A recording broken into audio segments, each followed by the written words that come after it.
Pasca mencuatnya berita pemukulan oleh oknum TNI terhadap driver ojek online atau ojol, Pangdam 12 Tanjung Pura menunjukkan rasa empatinya.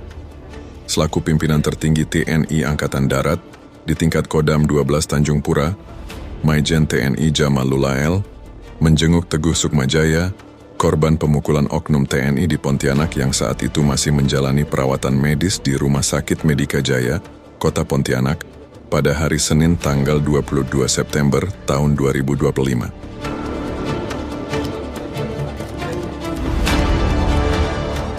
Kedatangan Pangdam didampingi para pejabat utama Kodam 12 Tanjung Pura.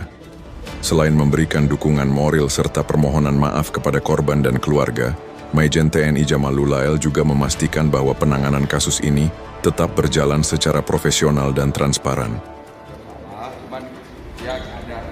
Kalau sampai meluap itu kan harus kita gali nih. Tekan dikit lah. Apa? Nah, lu yang apa? Gimana setelah melihat kondisi korban? Iya, ya pada prinsipnya gini Mas. Saya tanggung jawab moral saya, saya karena apapun bentuknya, biarpun salah, saya sebagai panglima tetap mengakui dia adalah anak buah saya. Itulah saya sebagai komandan. Ya, kalau memang dia salah ya saya hukum. Tapi saya anggap saya tidak wah itu bukan anak buah, nggak bisa. Dia tetap anak buah saya.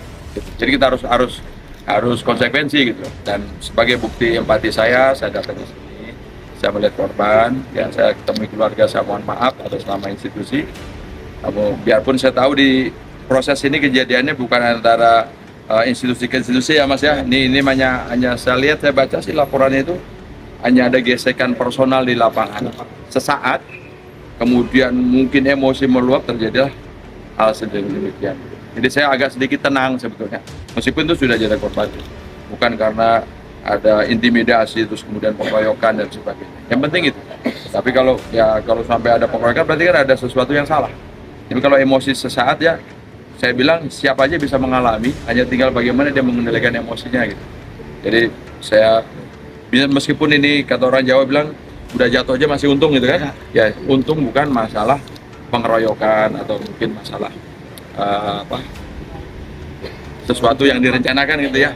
Ini hanya emosional sesaat dalam proses di jalan raya gitu kan. Panasnya saya tidak tahu, makanya kita belum tahu nih kenapa sampai mencuat seperti itu, karena saksi korbannya kan belum bisa diambil keterangan.